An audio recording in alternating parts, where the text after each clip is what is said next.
Ever try to like make a recipe when your kitchen looks like a disaster movie? You know, flour on every surface, like a tower of pots about to fall over. Oh, yeah. It's total chaos, right? Well, that's kind of what spaghetti code feels like, but in the software world. Yeah. Instead of a messy kitchen, it's this tangled mess of code you're trying to work with.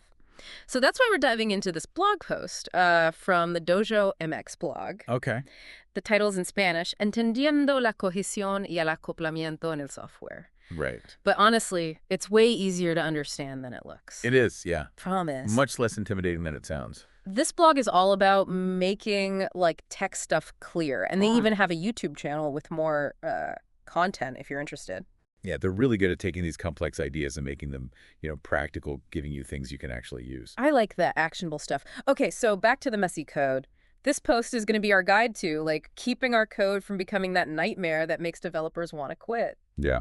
We're talking good design principles here, right? Absolutely. And it really boils down to, like you said, avoiding that spaghetti code by understanding these two key principles, cohesion and coupling. Okay. Get those right, and you're well on your way to having, cleaner, easier to manage code. Music to any developer's ears.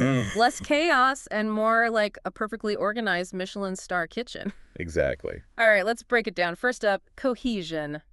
What's that even mean in, software? So think of a module in your code like a drawer in your kitchen. Cohesion is all about how well the stuff in that drawer works together.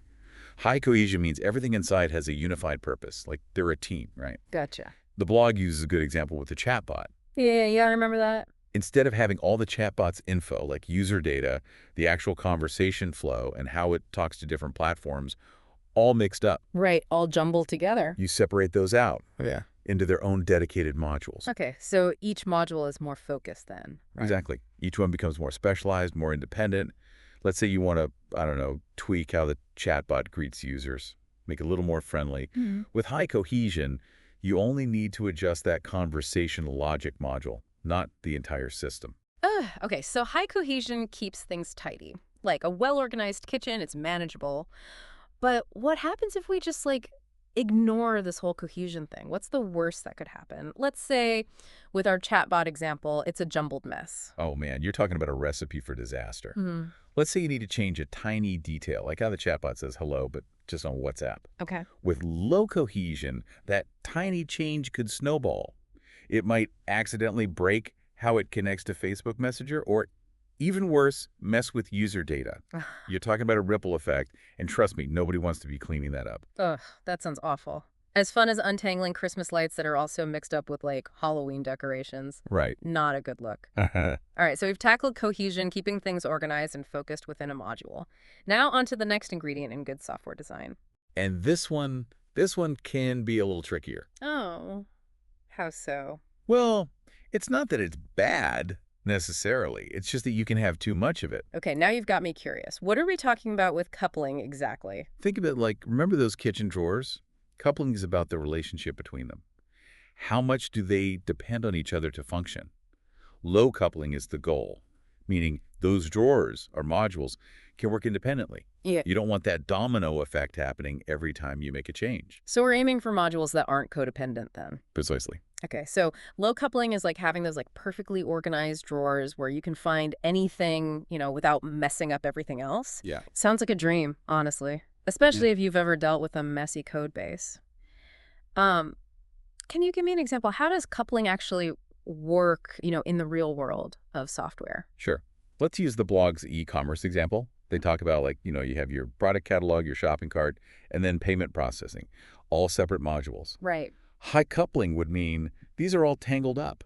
So if you need to make a change, like update the font size for product descriptions in the catalog, Yeah. suddenly you might break the shopping cart or even crash the entire payment system. Oh no, that sounds like a developer's worst nightmare.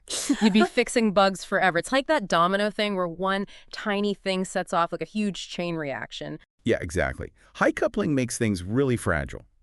Any small change could have huge consequences that you didn't intend. But with low coupling, it's different. Say you want to, completely redo the payment system. Okay. With low coupling, you can do that without even touching the product catalog.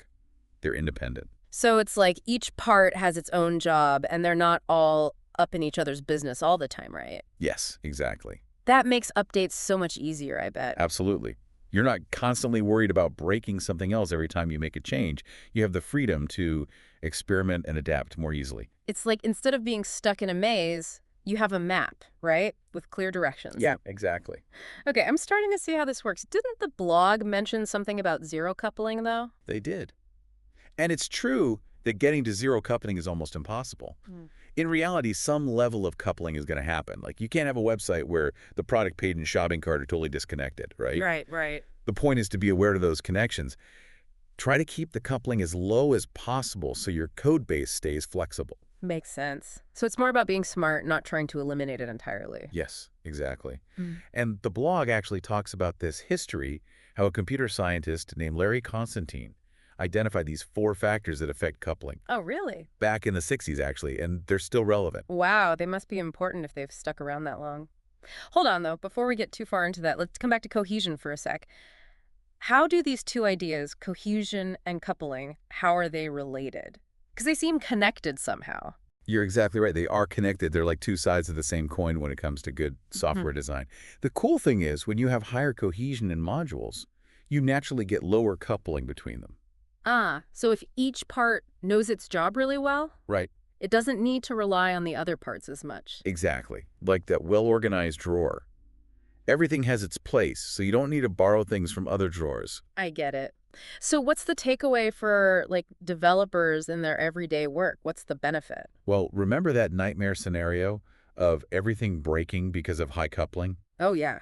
With high cohesion and low coupling, that's way less likely to happen. Less debugging, more time coding. I like the sound of that. Exactly.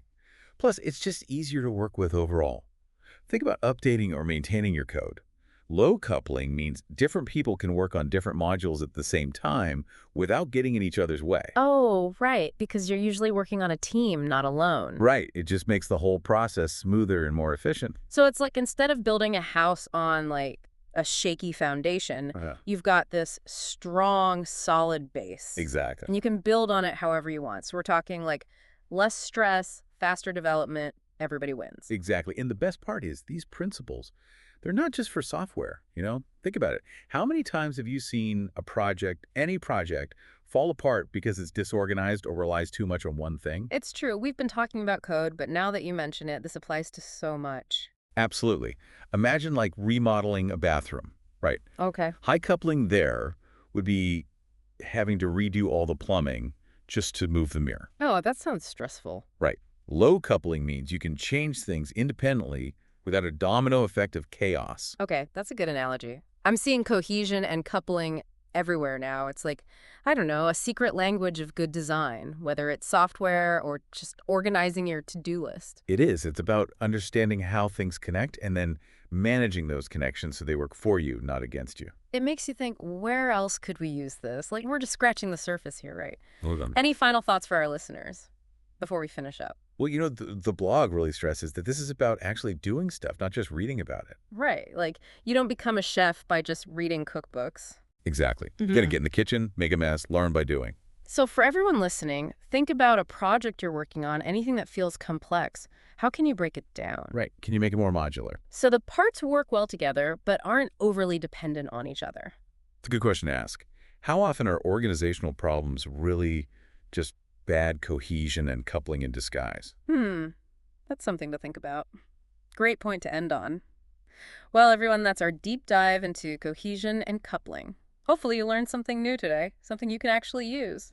Until next time, happy coding.